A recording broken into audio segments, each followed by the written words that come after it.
Selamat pagi teman-teman semua. Salam sejahtera, sehat semuanya, tetap bersemangat. Nah, ini adalah pertemuan terakhir untuk kita di semester ini, ya, membahas mengenai psikologi. Minggu depan teman-teman semua sudah menjalani UAS ya. Kebetulan kita dapat jadwalnya pertemuan pertama, hari pertama, ya, tanggal 6. Ya, meskipun siang ya, 6 pukul 13 kalau saya nggak salah ingat di pengumumannya.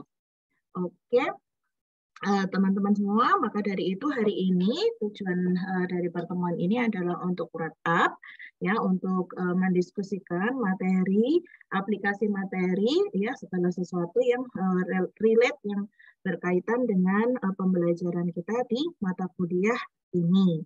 Begitu, kita santai saja. Diskusinya, ya, tidak perlu terlalu tegang, tidak perlu terlalu khawatir seperti apa begitu. Nah, yang penting goalnya adalah teman-teman memiliki pemahaman yang lebih kuat, ya, terkait dengan topik-topik bahasan yang ada di mata kuliah ini dari awal sampai dengan akhir. Begitu tujuannya. Nah, mari kita mulai, ya. Kita nanti punya waktu sekitar barangkali 40 sampai 50 menit begitu ya. 40 menit ya, 9.40 ya selesainya mata kuliah ini. Nah, kita manfaatkan bersama-sama. Oke, siapa yang mau mulai duluan? Boleh dengan sharing, karena kemarin kita juga ada latihan-latihan ya yang dilakukan, juga dengan membaca dan dengan menyimak video-video. Nah, seperti itu bisa dengan sharing. Teman-teman juga bisa mengajukan pertanyaan, ya. Monggo, saya persilahkan.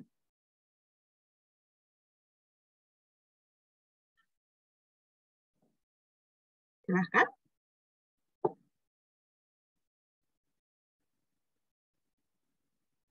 Ini suara saya terdengar ya?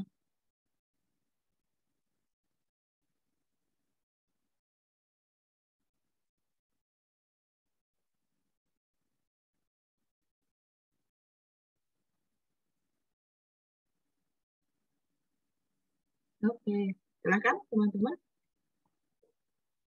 Dari topik pertama mengenai pengenalan psikologi, kemudian mengenai faktor-faktor, baik faktor itu nature yang suka bawaan, kemudian faktor nurture dari lingkungan, ya.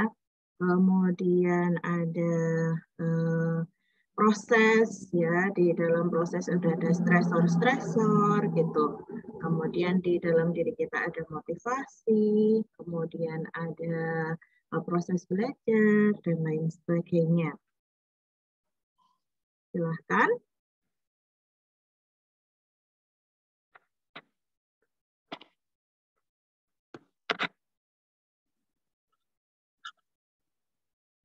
Saya berikan kesempatan untuk teman-teman mengkonfirmasi pemahaman, kemudian ngecek lagi gitu ya materi-materi yang seharusnya tadi di sesi asinkronus juga sudah dibuka-buka begitu ya, dicek-cek ulang catatan-catatannya.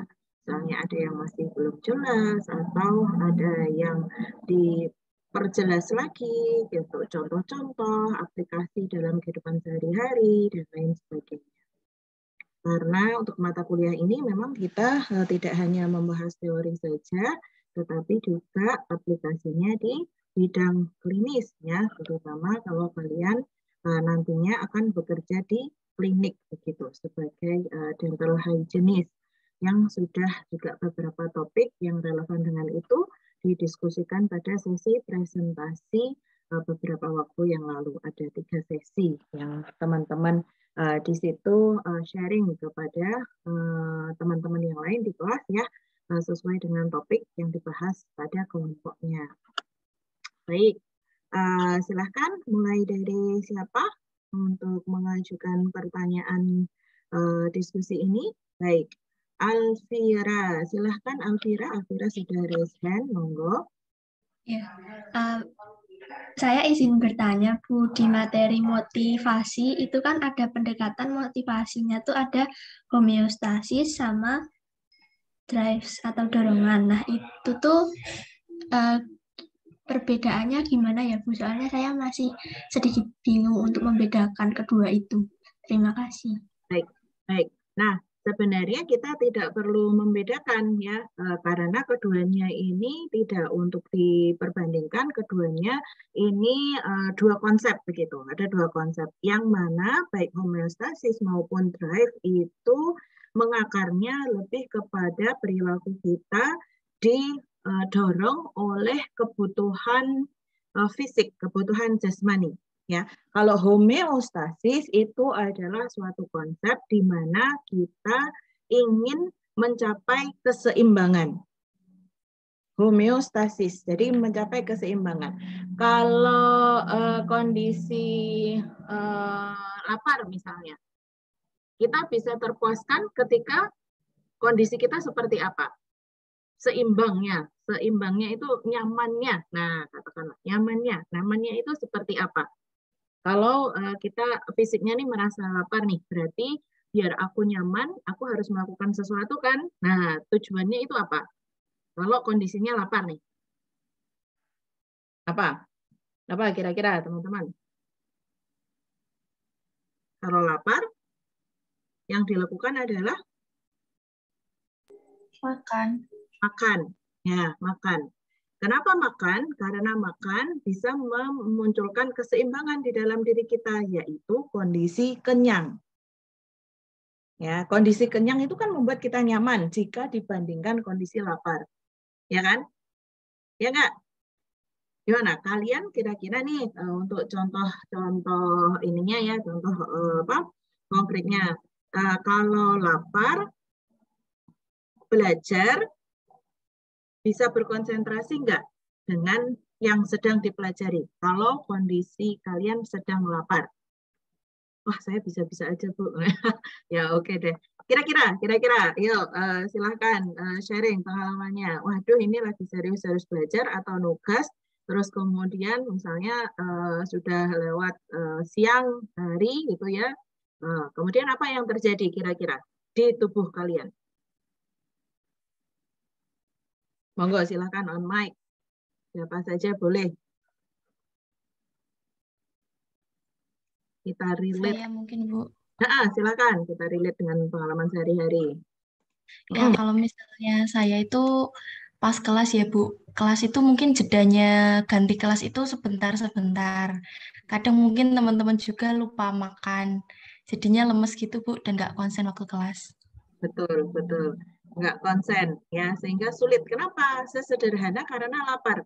Bukan karena kepikiran macam-macam gitu ya. Kalau ini saya kaitkan tadi dengan kondisi homeostasis dan drive itu berkaitan dengan fisik, kondisi fisik kita. Nah, agar bisa konsentrasi berarti kan harus ada asupan, gitu.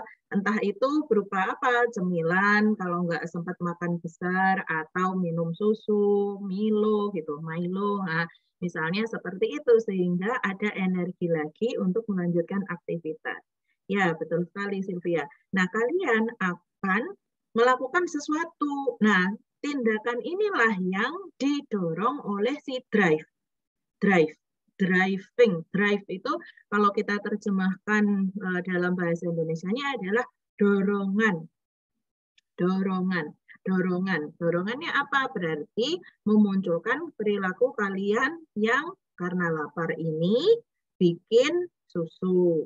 Kenapa hanya bisa bikin susu? Karena waktunya yang dimiliki cuma 10 menit. Katakanlah, yang paling praktis bikin susu atau bikin energen. Itu. Nah, kalian menyesuaikan apa yang kalian lakukan untuk mencapai suatu kondisi yang disebut tadi konsepnya homeostasis, kondisi keseimbangan. Gitu, ya. Nah, ini memang sulit untuk perbandingkan secara langsung karena nggak apple to apple gitu ya definisinya. Homeostasis itu adalah kondisi keseimbangan yang kita harapkan, ya, yang ingin kita capai agar kita merasa nyaman, agar kita yang semuanya baik-baik. Tadi bisa konsentrasi, yang membuat kita perasaan atau moodnya bagus, kayak gitu-gitu itu ya berdasarkan kondisi fisik kita. Selain lapar juga misalnya ngantuk, capek. Nah, kalau kalian capek seharian sinkronus full begitu ya, tidak ada jeda yang cukup untuk mengistirahatkan mata. Nah, kira-kira ini berdampak enggak kepada kondisi psikologis kalian? Itu, misalnya ada adik masuk ke kamar ngegrecokin, nah respon kalian seperti apa? Ini coba deh sharing pengalaman sehari-hari yang kalau masih di rumah kan berarti ada adik atau ada orang lain, orang rumah begitu. Monggo silakan. Biar lebih nyambung ya. Tadi betul yang dicontohkan oleh Sylvia. Nah, itu sangat relate ya, biar relate dengan kehidupan kalian sehari-hari. Oh, maksudnya teori ini begini gitu. Monggo silakan. Kalau tadi contohnya lapar, sekarang kalau contohnya capek secara fisik, yang kalian duduk terus sepaneng di depan laptop, nah itu memunculkan kondisi seperti apa, kondisi homeostasisnya yang diinginkan seperti apa, kemudian bentuk drive-nya ya mengarahkan kalian bertindak bagaimana. Coba silahkan.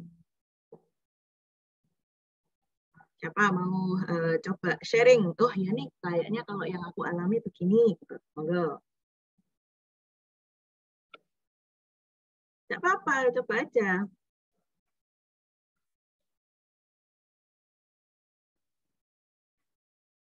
Ya, siapa?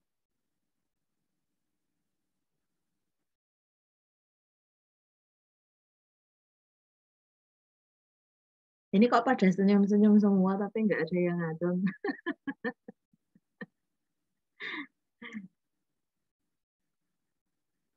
Ya, saya kira ini fenomena dialami oleh sebagian besar ya dari kita ya.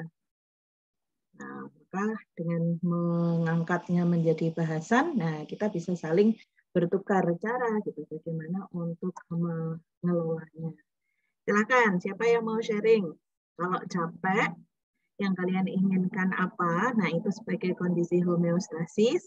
Kemudian dorongan melakukan tindakan apa? Nah, tindakannya seperti apa? Nah, itu adalah dari sisi drive-nya. Case-nya adalah capek. Atau boleh juga kalian kasih case yang lain, kasih contoh yang lain. Monggo, silahkan. Siapa mau coba?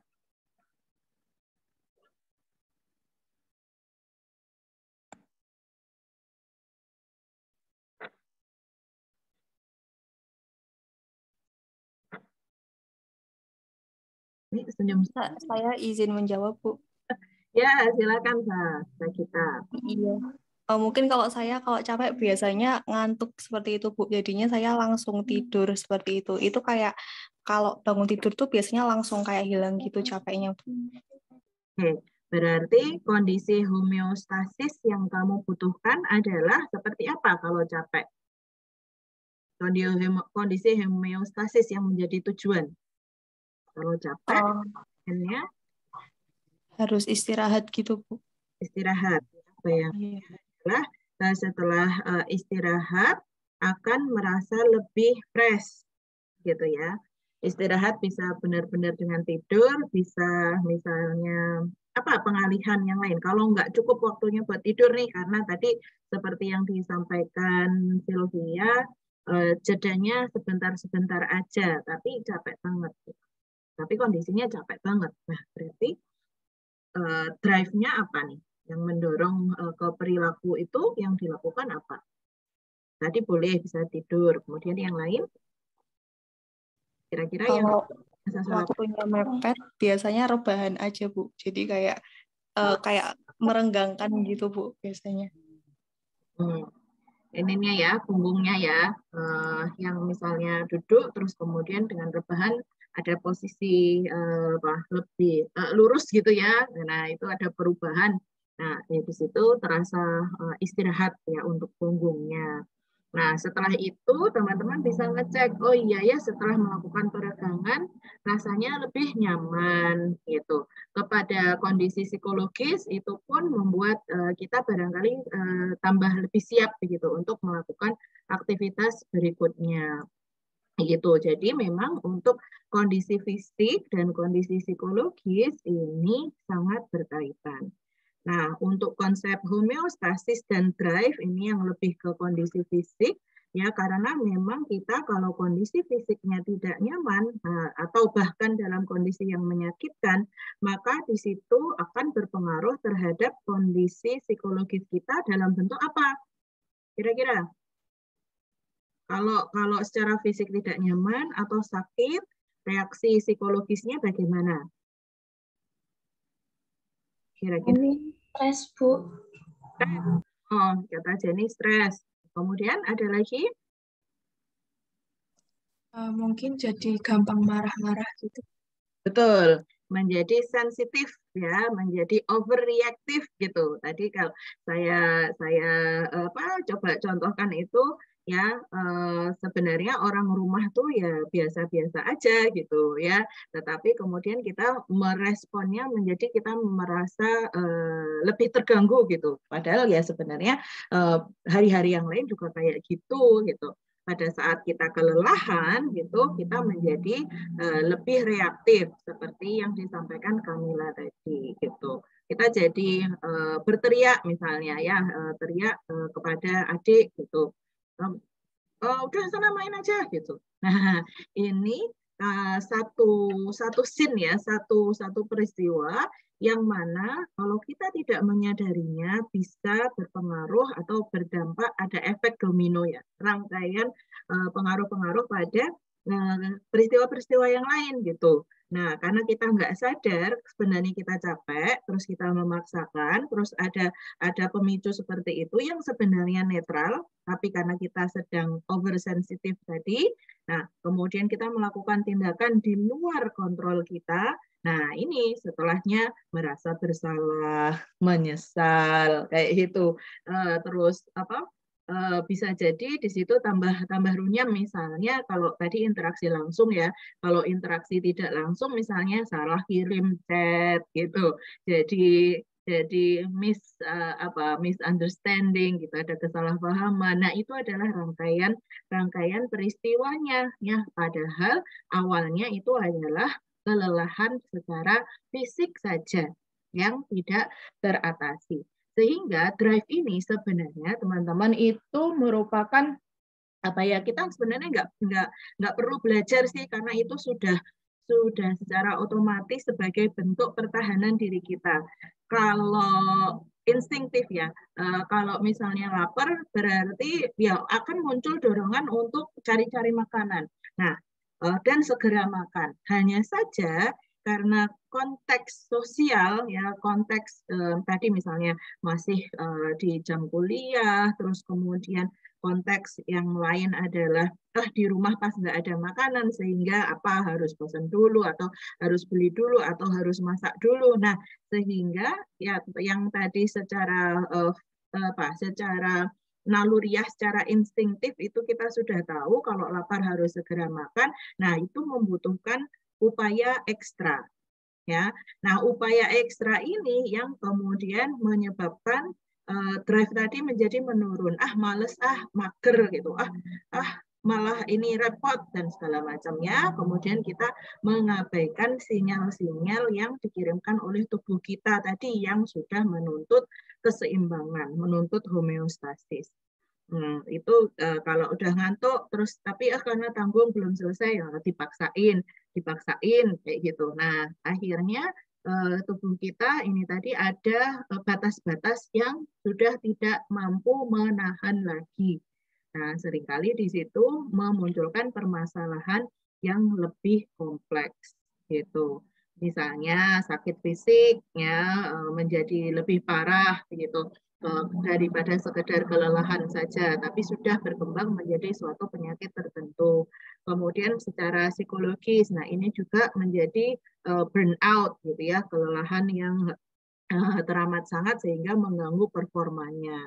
Kalau di bidang akademik ya berarti ada istilah academic burnout. Nah, udah nggak bisa mikir lagi, ngerjain tugas udah nggak sanggup, nggak mikir, nggak bisa mikir, sangat kelelahan. Nah, ini yang tentunya berdampak kepada kondisi performa akademik ya, nilainya menurun, performanya menurun. Kalau pas diskusi dengan teman-teman menjadi pasif, di kelas menjadi pasif, nah, kayak gitu contohnya. Oke, begitu ya penjelasannya untuk Alvira tadi. Nah, ini tidak perlu pusing-pusing untuk dibedakan. Keduanya sudah berbeda. Kondisi homeostasis itu adalah kondisi keseimbangan yang ingin kita tuju. Nah, drive itu adalah dorongan untuk melakukan tindakan-tindakan mencapai kondisi keseimbangan ini. Yang sebenarnya itu sudah secara instingtif, sudah bawaan kita miliki, namun karena kondisi-kondisi eksternal tadi itu yang bisa berpotensi menyebabkan hambatan dalam pemenuhannya. Nah, itu yang perlu kita kenali, perlu dicari caranya agar tetap lancar, tetap kondisinya bisa mencapai keseimbangan tadi. Makan teratur, sebisa mungkin. Kalau tidak bisa makan besar berarti seperti apa gitu. Kemudian istirahatnya, kemudian peregangan tubuhnya, olahraga dan lain sebagainya, itu yang menunjang keseimbangan kita secara fisik yang pada akhirnya juga berkaitan dan berdampak kepada kondisi psikologis kita. Begitu ya, Alvira? Baik, Bu. Terima kasih, Bu Ide, untuk penjelasannya. Nah, baik, kita lanjutkan. Silakan teman-teman boleh nyambung dengan tadi yang ditanyakan oleh Alvira dan juga ada beberapa sharing dari teman-teman. Bisa juga tentang hal yang berbeda. Monggo, silakan.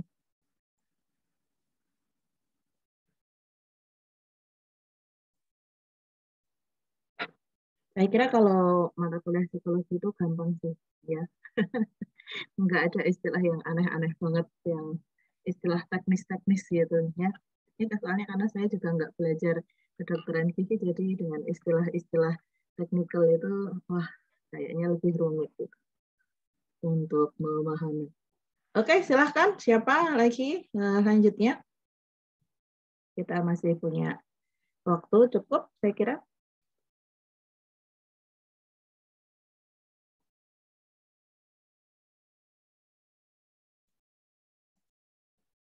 Monggo.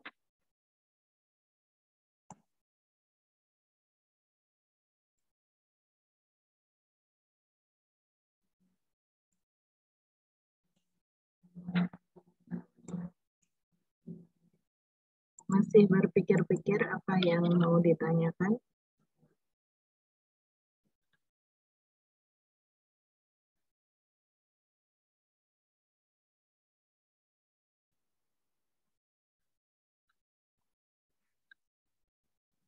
Atau harus ditunjuk? Wah, ini kalau ada anak pilihan nggak perlu ditunjuk sebenarnya ya.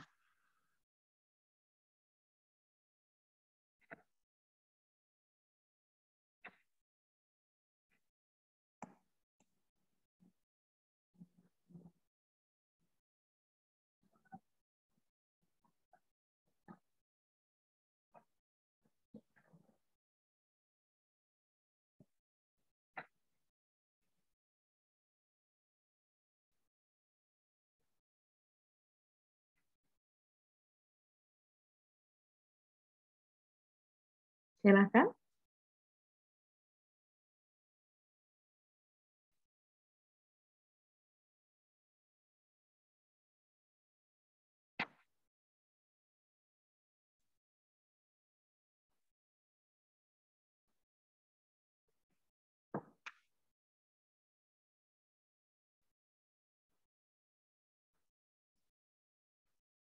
Tadi Alvira sudah tentang motivasi. Oke. Berarti masih ada topik-topik yang lainnya juga nih. Ada topik tentang stres. Nah, itu yang baru saja kita bahas di masa setelah mid ya, setelah mid semester. Kemudian ada tentang memori, kemudian ada juga tentang proses belajar, ya ada conditioning, ada classical, ada operan, ada social observational learning atau social learning. Nah, itu kita sudah bahas juga. Ada teori Bandura, ya, yang social learning itu. Ini saya kira sangat fenomenanya sangat marak sekarang ketika belajar dengan memperhatikan, dengan ada model. Nah, model-modelnya itu siapa role modelnya? Wah, role modelnya selebgram nih, gitu ya misalnya. Nah, selebgramnya yang seperti apa? Bukan selebgram, kalau selebgram untuk apa? Bisa juga ada seleb TikTok. Nah, misalnya yang populer gitu ya. Nah, kemudian menjadi acuan yang perilakunya ditiru oleh orang-orang, khususnya untuk anak-anak dan remaja. Nah, ini ada fenomena seperti itu juga yang berkembang di lingkungan kita.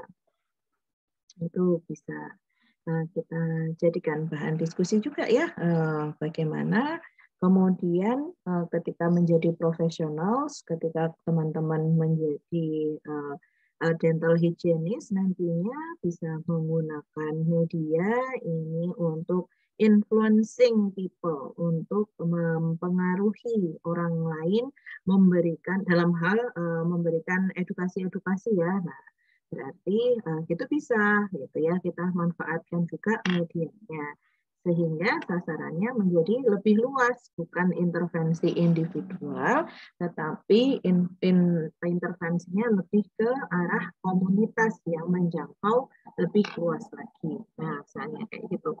Nah, karena apa? Oh, kita pakai acuannya teori ini observational learning. Jadi orang tuh belajar dengan cara mengamati, kemudian dengan cara dia meniru perilakunya. Maka kalau kita mau ditiru, ya, misalnya kita mau memberikan informasi yang betul berkaitan dengan perilaku dan ditiru, oh berarti kita bikinnya adalah tutorial. Nah, tutorialnya ini seperti apa? Yang step by step, mudah diikuti, mudah dipahami, mudah ditiru. Segmennya siapa? Nah, ini kita pelajari. Oh, kalau untuk anak-anak, kalau kalian tertarik di bidang edukasi anak-anak, berarti kita pahami tahap perkembangan anak-anak ini seperti apa.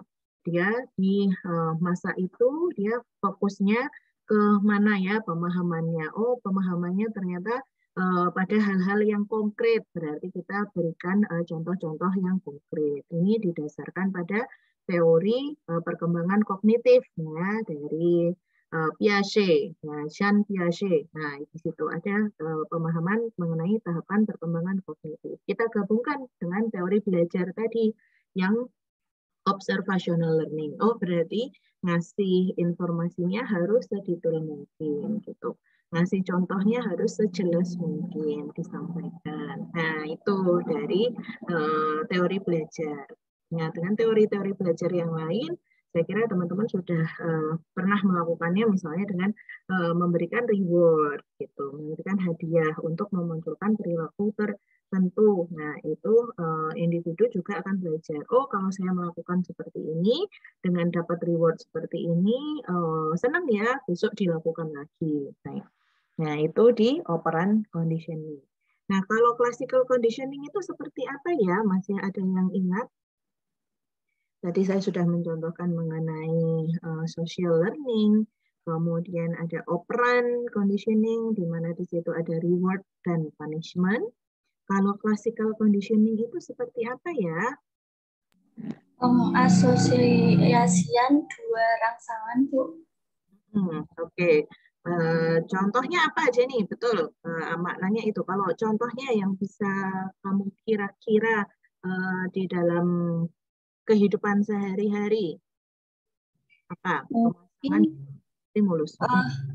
Kalau dari contoh video itu kan kayak yang buka kulkas, terus hewan kelicinya itu taunya mau dikasih makanan, jadi dia mengasosiasikan atau mengartikan kalau ada suara buka kulkas itu dia mau dikasih makanan. Tapi saya ada pertanyaan terkait ini, boleh Bu? Oke, silahkan. Nah kan kita lagi di klinik, terus tuh ada pasien anak-anak. Nah dia tuh kalau dengar suara dari mesin gigi tuh langsung mengasosiasikan kalau itu tuh akan sakit karena dari pengalaman sebelumnya yang buruk. Nah cara kita buat menghindari itu biar anaknya tuh nggak takut lagi sama suara itu tuh gimana ya Bu? Berarti yang terjadi asosiasinya negatif ya. Kalau yang pertama tadi kamu sebutkan kan asosiasinya positif. Oh ada suara mak jegrek, oh berarti aku dapat makanan, jadi dia bersemangat dan gitu. Jadi prosesnya pintu dibuka, dia dikasih makanan. Pintu dibuka, dia dikasih makanan. Pintu dibuka, dia dikasih makanan. Pintu dibuka saja, nah dia sudah bersemangat ya. Ketika tahu dikasih makanan kan senang. Nah, pintu dibuka aja belum ada makanannya dia sudah senang kan begitu. Itu yang memunculkan asosiasi positif. Jadi memunculkan perilaku yang kita inginkan. Nah, memang betul bisa terjadi seperti yang dicontohkan Jenny tadi, justru pemasangan ini memunculkan negatif. Nah, ini juga terjadi pada kasus-kasus yang menyebabkan fobia misalnya, atau pengalaman tidak menyenangkan yang menyebabkan individu itu menghindari sesuatu, belum sampai ke fobia ya, belum sampai ke patologis banget yang gangguan yang seperti fobia, tapi dia menjadi menghindari seperti yang dicontohkan oleh Jenny tadi. Nah, berarti kita mencoba, kalau masih tetap menggunakan pendekatan classical conditioning untuk memberikan pelajaran perilaku, berarti harus ada penghentian, harus ada penghentian dari yang lama, kemudian kita ganti dengan pemasangan yang baru, asosiasi yang baru, begitu. Ya, ketika ada suara, kemudian apa kira-kira suara serem menyebabkan deg-degan. Suara serem menyebabkan kecemasan atau ketakutan. Nah, itu kan natural ya, memang seperti itu. Kita mendengarkan suara yang keras, terus kita jadi takut misalnya. Nah, itu kan wajar. Nah, kemudian coba kita pasangkan, cari pemasangan yang lain ketika ada suara itu, kemudian ada hal positif yang ditangkap oleh individu. Apa ya kira-kira? Nah, itu yang kita pasangkan. Sehingga pada saat ada suara itu sudah terkoreksi. Ada suara seremnya itu sudah terkoreksi bahwa individu ini tidak mengasosiasikannya dengan ketakutan lagi, tetapi dengan hal baru yang sudah dipasangkan. Secara berulang-ulang tentunya ya, perlu konsistensi di situ agar si individu ini sudah menerimanya, menyerapnya begitu, sebagai pola baru, sebagai pola asosiasi baru gitu. Nah, yang perlu dicari dan juga mungkin dengan percobaan-percobaan ya, karena satu mungkin belum dengan cara ini masih belum ya, belum berhasil, dia masih takut juga. Oh, berarti dengan yang lain lagi gitu pemasangannya. Misalnya ketika ini bagian dari edukasi juga, memperkenalkan mesin-mesinnya itu. Tidak semua mesin yang berbunyi nyaring itu menyebabkan rasa sakit. Nah, itu karena itu kita kenalkan dulu juga. Nah, ada mesin yang saya nggak tahu namanya, yang kemudian mengeluarkan air tuh loh. Nah, mungkin adik anak-anak dia mungkin malah ngerasa excited ya dengan semburan airnya itu. Ini kayak main-main. Wah ya, disemprot gitu. Nah, bagian dari pengenalan alat-alat itu juga kita sampaikan bahwa oh ini nanti muncul angin gitu, bukan air. Nah, kalau yang ini angin, ini gunanya untuk mengeringkan. Nah, di situ kita kombinasikan nih, tidak hanya pairing saja, tidak hanya asosiasi menggunakan pendekatan classical conditioning ini, tapi kita kombinasikan dengan edukasi begitu ya, kemudian dengan eksperimen-eksperimen sederhana yang kita sesuaikan dengan tahap perkembangan anak tadi itu, sejauh mana dia bisa menangkap dan mencerna pesan yang kita sampaikan. Oh iya, ternyata dengan main-main gitu ya, mungkin ya, dengan bercanda-canda. Oh ternyata tidak menyeramkan. Dan bahkan untuk alat yang di situ misalnya bor gitu ya, yang kaitannya kayak serem-serem itu, kita bisa menyampaikan juga bahwa sebenarnya bukan bornya yang menyebabkan sakit, tapi yang menyebabkan sakit adalah lubang di giginya, kayak gitu. Nah, itu kita edukasikan juga sehingga kalau tidak mau sakit bukannya menghindari bor ini, tetapi giginya nih yang harus dibersihkan, atau giginya nih yang harus ditambal, atau giginya yang harus dicabut, kayak gitu, sesuai dengan kondisi si anak ini. Sehingga dia memahami juga pelan-pelan, kita sesuaikan dengan bahasa anak, begitu, kita sesuaikan sesuai agar lebih mudah dia memahaminya, dan dia juga mengenali di situ konsep-konsep yang kita bawa gitu terkait dengan alat-alatnya, situasinya, dan juga tindakannya begitu. Nah, bisa kalau untuk klien anak-anak memang bisa jadi di sini membutuhkan waktu yang lebih lama. Makanya ya dia belum paham, ya pemahamannya tentang tadi terkait dengan perkembangan kognitifnya tadi belum optimal, berbeda dengan ketika kita menyampaikan informasi atau memberikan tindakan kepada individu dewasa. Begitu ya, Jenny. Jadi bisa classical conditioning dengan mencari pasangan yang lain yang kita sesuaikan dengan kasusnya. Kemudian bisa kita kombinasikan dengan pendekatan yang lainnya, ya, dengan edukasi, kemudian digabungkan dengan juga operan ya, ketika kita memberikan hadiah nih, janji hadiah. Ya, kalau ternyata dia membutuhkan perawatan yang cukup panjang, berarti token ekonomi bisa diterapkan. 1 kali kedatangan kamu dapat apa bintang atau dapat stiker. Kalau kamu berhasil mengumpulkan berapa stiker, nah itu nanti di akhir akan mendapatkan apa? Nah, kita bisa diskusikan untuk rewardnya, bisa didiskusikan dengan orang tuanya, misalnya untuk mencari tahu apa yang sedang disenengin oleh anak ini gitu. Kemudian bisa juga di sini bukan hanya dokter giginya atau perawat giginya yang menyiapkan, tapi bekerja sama dengan orang tuanya gitu. Jadi seia sekata. Apa yang dikatakan oleh dokter dan perawat di klinik ini sama dengan yang disampaikan orang tua kepada anak. Kalau enggak nanti bubrah lagi gitu. Kita sudah mulai menatap, nah ternyata orang tua tidak seiring sejalan begitu, nanti perilaku anak yang mau kita bentuk menjadi berantakan lagi, tidak berhasil begitu. Itu ya, Jenny ya. Baik Bu Ide, terima kasih. Ya, sama-sama. Baik. Nah, sekarang saya kira untuk pertanyaan karena sudah 9.39 mungkin sudah cukup. Nah, di akhir pertemuan ini saya ingin teman-teman untuk membuat kesimpulan. Ya, monggo silahkan disampaikan apa yang sudah kalian pelajari secara personal ya. Insight ya, pemahaman atau pelajaran apa yang kalian dapatkan selama 1 semester ini mempelajari mata kuliah psikologi dasar dan klinis. Tuh, monggo silahkan. Oh ya Bu, saya jadi begini atau saya paham ini ya, monggo silahkan. Ya, silahkan bisa dinyalakan mic-nya untuk menyampaikan ya, mungkin 2 atau 3 orang gitu, silahkan.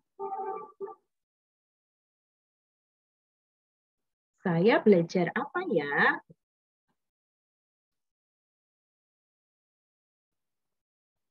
Aini mungkin mau menyampaikan sesuatu?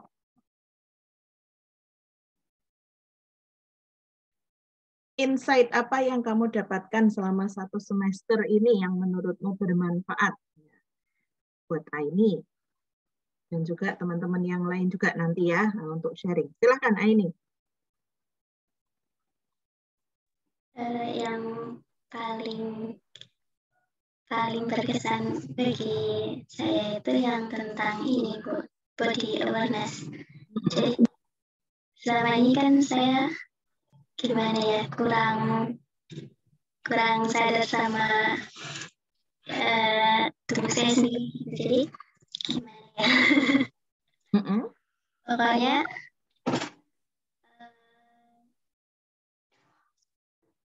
gimana bilangnya bingung. Pokoknya jadi lebih sadar sekitar saya kayak gitu. Biasanya kalau saya ngelakuin sesuatu tuh ya kalau udah ya udah lewat aja gitu. Oke, bagus. Terima kasih Aini. Jadi di sini ada kesadaran diri yang meningkat ya, self awareness. Baik dari sisi fisiknya maupun dari sisi psikologis. Saya kira itu bagus sekali Aini. Memang pertama-tama kita mengenali paling mudah itu adalah fisik kita. Kayak ternyata lebih capek atau lebih tegang, lebih pusing. Nah, kemudian next step-nya adalah pemahaman mengenai kondisi-kondisi emosi. Oh, ternyata aku belum ikhlas, oh ya ternyata aku masih marah, oh ternyata aku masih kepikiran. Nah, itu adalah bagian dari self-awareness ini tadi. Thank you ya, Aini ya, for sharing. Oke, teman-teman yang lain, silahkan. Siapa lagi? Apa yang kalian ingat, ya? Apa yang kalian rasa dapatkan dari mata kuliah ini? Silahkan. Izin untuk menjawab, Bu. Jadi kalau dari saya, setelah saya belajar psikologi ini selama 1 semester, itu saya dapat materi-materi baru yang belum pernah saya ketahui sebelumnya.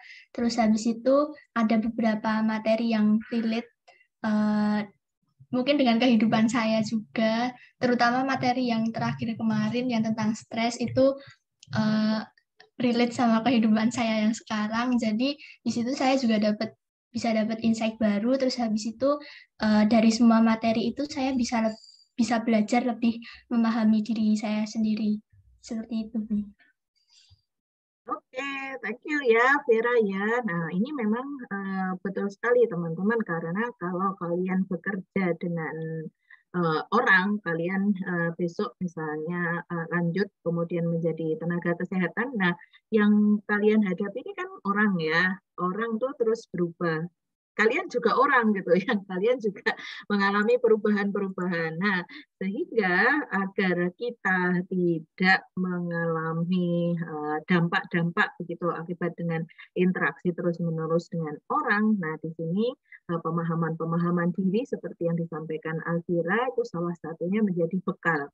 Oh iya nih aku sudah capek banget. Oh ini kayaknya aku udah mulai stres nih. Berarti aku harus kayak gimana? Padahal pelayanan kan harus dilakukan, terus dilakukan. Jadi kita mengembangkan nih coping strateginya begitu. Ini akan berbeda kalau teman-teman bekerjanya tidak berhadapan dengan orang ya. Kalau kalian kerjanya di depan laptop gitu atau di depan benda-benda mati kan nggak perlu mengenali facial expression. Oh ya kalau aku tuh lagi bad mood wajahku seperti apa kan nggak perlu ya. Laptop nggak akan komplain kalau kamu cemberutin gitu. Tapi kalau kalian berinteraksi dengan orang bahkan intonasi suara ketika kalian mengatakan sesuatu ini nanti sudah jadi stimulus gitu yang direspon bolak-balik gitu. Wah ini kok di klinik ini kok mbaknya judes dan sebagainya. Padahal kita tidak bermaksud untuk judes kepada pasien itu, untuk jutek kepada pasien itu, enggak. Tetapi karena kita sedang di dalam diri kita ini masih ada sesuatu yang belum selesai, begitu tanpa kita sadari sikap yang seperti itu kita tunjukkan. Nah, dengan pengenalan diri ini, gitu ya, harapannya teman-teman bisa lebih mengelola lagi bagaimana ekspresinya kepada orang lain. Begitu yang disampaikan oleh Vira tadi. Saya kira itu proses reflektif yang bagus sekali ya, bagi dari Vira dan juga dari Aini. Satu lagi.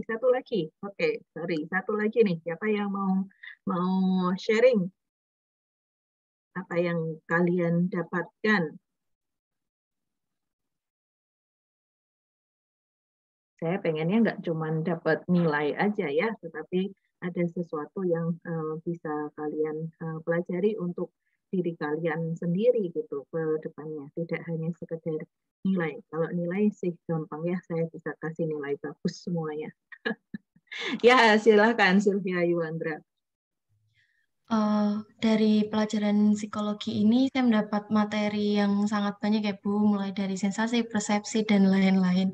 Mungkin yang berkesan itu waktu presentasi terakhir. Kebetulan kelompok saya itu mendapat materi mengenai penanganan pasien pada gangguan mental.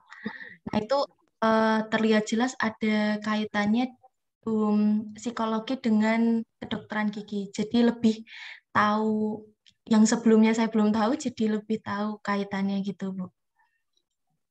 Ya, betul, betul. Terima kasih, Sylvia. Nah, ini tadi ya, nyambung dengan penjelasan saya bahwa yang kalian hadapi ini manusia, gitu, orang, dan kalian juga manusia. Kalian punya tadi dari sisi fisik, aspek psikologis, begitu juga pasien-pasien. Mereka memiliki aspek fisik dan juga aspek psikologis. Kalau kita mau sederhanakan dua aspek ini. Sebenarnya masih ada aspek-aspek yang lain ya, spiritual, misalnya finansial, dan lain sebagainya di determinant of health begitu. Tapi setidaknya kita bisa ambil yang dua ini, fisik dan juga psikologis. Ada orang yang dia tahu fisiknya dia sakit, tetapi karena psikologis, faktor psikologis yang dia memiliki kecemasan sangat tinggi, dia memilih untuk tidak berobat. Nah ini sehingga ketika datang waktu berobat kondisinya sudah sangat parah. Gitu. Juga kalau dikaitkan dengan presentasi kelompok Sylvia minggu lalu, kelompok yang terakhir. Nah, untuk orang-orang dengan gangguan jiwa berat, skizofrenia misalnya, mereka sudah abai, mereka sudah tidak berpikir lagi tentang rawat diri, nggak penting itu bagi mereka tentang rawat diri, sehingga di situ lebih sulit lagi, mereka tidak ngerasa butuh kok untuk sikat gigi, ya sakit aja juga mungkin udah nggak digagas gitu ya, nggak dianggap. Nah ini jadi lebih sulit, lebih menantang untuk tenaga kesehatan dari kedokteran gigi untuk menghadapi pasien-pasien seperti itu. Oke, terima kasih Sylvia untuk sharingnya dan juga teman-teman yang lain. Saya kira untuk pertemuan kali ini sudah bisa kita akhiri. Semoga ada pelajaran, ada manfaat yang dapat kalian ambil dari kegiatan kita, dari proses pembelajaran kita selama 1 semester ini ya, baik secara teori maupun secara praktik begitu, berkaitan dengan diri sendiri dan juga dengan orang lain. Semoga bermanfaat. Kita semoga bertemu lagi di kesempatan yang lain dalam kegiatan yang lain lagi begitu ya. Saya akhiri pertemuan kita. Selamat pagi semuanya. Selamat melanjutkan aktivitas. Kita akan ketemu pada jadwal UAS ya minggu depan. Silahkan mempersiapkan diri dengan sebaik-baiknya untuk materinya dari awal sampai dengan materi stres ya, materi tiga pertemuan di awal setelah UTS ya, materi tentang stres itu yang menjadi bahan untuk UAS kita minggu depan. Oke, begitu. Sampai jumpa. Tetap sehat ya, tetap semangat. Selamat pagi. Assalamualaikum warahmatullahi wabarakatuh. Sampai jumpa lagi teman-teman semuanya. Sehat selalu ya. Terima kasih Bu Idi. Terima kasih Bu Idi. Semuanya.